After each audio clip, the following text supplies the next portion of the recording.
Praise the Lord, God bless you all. खुदा आप सबको बहुत सारी बरकत दे। मैं खुदा का दास पॉल सुखपाल राणा। तो अभी मैं चर्च में हूँ और रात के लगभग 11:15 होने वाले हैं। तो ये चद्दर दिख रही है आप लोगों को। जब मैं प्रेयर करता हूँ तो इसको मेरी हैबिट्स है, एक आदत है स्पिरिचुअल, कि मैं इसे चद्दर लेकर ही बैठकर प्रेयर करता हूँ। तो ये अभी भी प्रेयर में ही थे हम लोग। तो ये वीडियो जो आपको हर सैटरडे मिलती है, तो ये वीडियो वो है, ठीक है। थंबनेल से आप लोगों ने टॉपिक समझ लिया है और आज मैं कुछ पॉइंट समझाता हूँ आप लोगों को, जो आप लोगों के लिए सीखना बहुत ज़रूरी है। जैसे जितने भी पूरे संसार में सेवा कर रहे हैं प्रभु के लोग या सेवक लोग, एक पॉइंट है ज़बरदस्त, खास करके बिलीवर्स लोगों के लिए।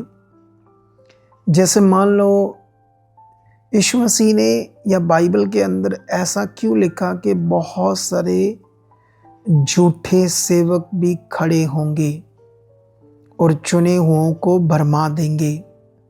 ऐसा क्यों लिखा बाइबल में?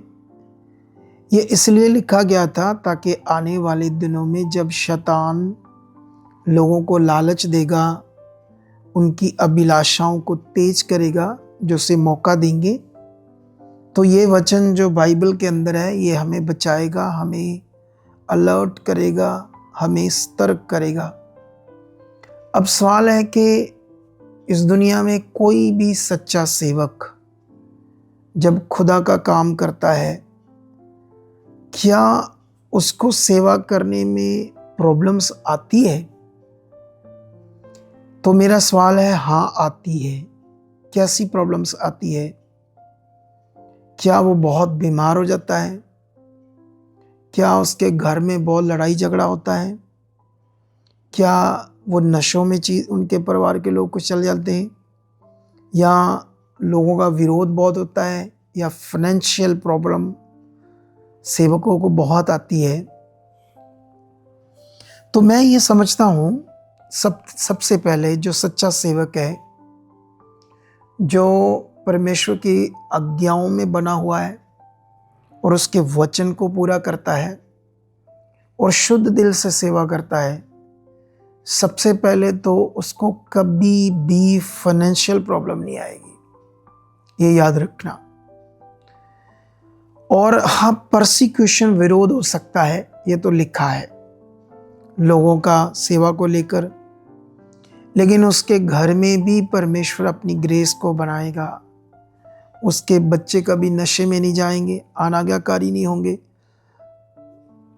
अगर वो अपने परिवार के लिए भी सीरियस है और रोज रोज अपनी प्रार्थना को परमेश्वर के सामने अपने बच्चों को, परिवार को भी रखता है, तो याद रखना जितनी चीजें मैंने बताई पहले कि इतने हालात आ सकते हैं, वो सारे हालात उन सेवकों को आएंगे जो सच्चे दिल से सेवा नहीं करते, जो पेट के लिए सेवा करते हैं, जो अभिलाषाओं के लिए सेवा करते हैं। उन सबको हालात आने हैं, खास करके फाइनेंशियल प्रॉब्लम।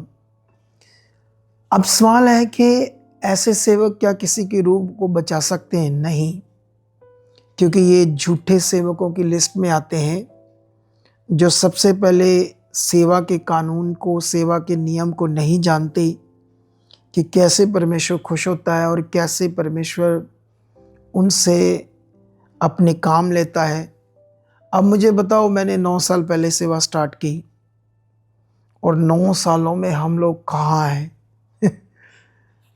10 एकड़ की ये चर्च है हमारी सबसे बड़ी, और अलग अलग शहरों में हम ज़मीन खरीद रहे हैं।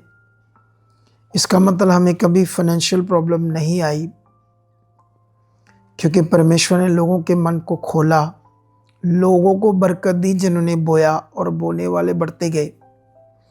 परमेश्वर खुद अपना काम करता है, वो अपने सेवकों को कभी नीचे या डाउन नहीं होने देता है। कुछ सेवक बहुत चालाक होते हैं और लोगों को भरमाते हैं अपनी बातों से, ताकि लोग उनकी बातों में आए, लेकिन याद रखना उनके जीवन से ही समझ आती है कि वो लोग कैसे सेवक, अगर वो फाइनेंशियल इतनी परेशान है तो याद रखना, क्योंकि सेवा के बहुत सारे नियम। मुझे याद है जब मैंने सेवा स्टार्ट की तो मुझे ना तो मेरे पास वर्शिप टीम थी कोई, ना मेरे पास म्यूजिशियन थे, ना मेरे पास कोई जगह थी। एक ही मेरे बिजनेस की अपनी कार थी, जो मेरी अपनी गाड़ी थी। मैं कॉन्ट्रैक्टर था तो मेरे पास कुछ पैसा था, लेकिन फिर भी मुझे एक हमारे बिलीवर्स ने अपना घर दिया जिसमें 200-250 लोग बैठ सकते थे। हमने वहाँ से सेवा स्टार्ट की। मैंने 10-12 लोगों से, बिना किसी माइक से, बिना किसी साउंड सिस्टम से, क्योंकि 10-12 लोगों के बीच में क्या ज़रूरत है। फिर जैसे कुछ समय के बाद, मतलब 2-3 महीनों के बाद, कम से कम 50-60-70 लोग, जैसे 100 लोगों के लगभग जब लोग बढ़े, तो उसके बाद मैं एक 4000 का छोटा सा साउंड सिस्टम लेकर आया था जिससे मैं बोल सकता था। फिर थोड़ी थोड़ी हम वर्शिप करने लगे अपनी बच्चे, और मुझे किसी से कोई मतलब नहीं था कि कोई मिनिस्ट्री कैसे काम कर रही है, कोई मिनिस्ट्री कितने मैजिशियन से कर रही है। मुझे तो बस परमेश्वर का काम करना था सच्चे दिल से, और मैंने वो स्टार्ट किया और परमेश्वर मेरे साथ था, और बहुत जल्दी काम बढ़ता गया, चीज़ें आती गई, लोग आते गए, सिस्टम बढ़ता गया, वर्शिप टीम बनने लगी, छोटे मोटे 1-2 मैजिशियन लगाने लगे, वर्शिप टीम और बड़ी, मैजिशियन और बड़े। तो ये होता है काम करने का तरीका आत्मा से। आजकल सेवक लोग क्या करते हैं, एक दूसरे सेवकों के देखकर जिद्दबाजी से ही, या सोचते हैं मैं भी कुछ हूँ, पहले ये मेंटेन नहीं करते कितना खर्चा क्या है, तो फिर लोगों से कहते हैं पैसा दो, ये है वो है, खर्चे नहीं पूरे हो रहे। मैं तो जानता था आत्मा से कि परमेश्वर का काम कैसे होगा, क्योंकि मेरी कॉलिंग थी। आज देखो हमारे पास कितनी बड़ी वर्शिप टीम है। अभी वर्शिप टीम बढ़ने वाली है, और अभी हम जो पीछे स्क्रीन लगाने वाले हैं लाखों रुपए की, और उसके लिए भी एक बंदा हमारे पास आया। परमेश्वर देखो कैसे रास्ते खोल रहा है। जो चीज़ 50-60 लाख की लगनी थी वो आधे पैसों में लग जाएगी। ये किसकी ग्रेस है। सो मेरे कहने का मतलब ये है कि हमें हमेशा प्रार्थना करनी चाहिए विश्वासियों को कि परमेश्वर मुझे उस अगुए से मिला जो सच्चे दिल से सेवा करता है, ताकि मैं आपके साथ एक बड़ी रिश्ते में बढ़ सकूं। जो मिनिस्ट्री खत्म हो रही होती है, जो अगुए के द्वारा काम खत्म हो रहा होता है, 100% वो शरीर में होता है। इसलिए ऐसे अगुओं से बचो। जो सेवक लोग की मिनिस्ट्री नीचे नीचे नीचे नीचे जा रही, पीछे पीछे जा रही, लोग टूट रहे, सब कुछ गड़बड़ हो रही है, तो याद रखना वो सेवक शरीर में है, उसकी अभिलाषाएं काम कर रही है, वो सच्चा सेवक नहीं है। जो सच्चा सेवक होता है वो बढ़ता ही जाता है, बढ़ता ही जाता है, परमेश्वर से बढ़ाता ही जाता है। वो कभी उसकी ज़िंदगी में कोई डाउनफॉल नहीं आता, कभी वो कर्जे के नीचे नहीं होता, क्योंकि ये जिम्मेवारी खुदावंद की है, और खुदा अपने लोगों को कभी नीचे नहीं जाने देगा। उसने वादा किया है, मैं पृथ्वी के सारी जातियों में श्रेष्ठ करूँगा, चाहे मेरा अगुआ हो चाहे बलीवर हो। और उसके बाद उसने कहा मैं तुम्हें पूछ नहीं, पूछ का मतलब ही डाउनफॉल होता है, पूछ का मतलब ही नीचे का लेवल होता है। उसने कहा मैं तुम्हें पूछ नहीं सिर ठहराऊंगा। परमेश्वर इस सृष्टि का मालिक है, और उसके वायदे कभी झूठे नहीं हो सकते। ये घुटने टेके हुए अभी भी मैंने बैठा हूँ। ये उन विषयों के लिए प्रार्थना चल रही है, उन बातों के लिए प्रार्थना चल रही है, कलीसियाओं के लिए प्रार्थना चल रही है, पूरे देश के लिए प्रार्थना चल रही है, और जो झूठे सेवक उनके लिए भी प्रार्थना चल रही है, ताकि उनसे परमेश्वर अपने लोगों को बचाए और सही जगहों पर परमेश्वर अपने लोगों को लेकर जाए, ताकि वो लोग, उनका रूह बचे और स्वर्ग के लिए तैयार हों। तो अभी जो मैंने आप लोगों को सिखाया ये बड़ा इम्पोर्टेंट है, क्योंकि ये विश्वासी के खास जीवन के लिए है। तो आई होप जो मैं मैसेज आपको समझा रहा, इससे आपको समझ आती है कि मैं अभी भी बैठा हुआ हूँ परमेश्वर के सामने। मैं एक सीरियस अगुआ हूँ और परमेश्वर मुझे दमदार तरीके से इस्तेमाल कर रहा है। आप टेस्टमनी से, गवाहियों से, पावर से, वर्ड से, हमारी उन्नति से, सब बातों को आप समझ सकते हो। जब अगुए गिड़गिड़ाना शुरू कर देते हैं कलीसिया के आगे, तो समझ लेना कि वो शरीर में है। जो अगुए नियम बताते हैं कि ये नियम है, ऐसे चलो ऐसे चलो, खुदा लोगों के मन खोलता है और लोग ब्लेस होते हैं। याद रखना, जो अगुए होते हैं वो कभी भी कर्ज नहीं उठाते, क्योंकि बाइबल में लिखा, मैं तुम्हें कर्ज उठाने वाला नहीं, तुम्हें कर्ज देने वाला बनाऊंगा।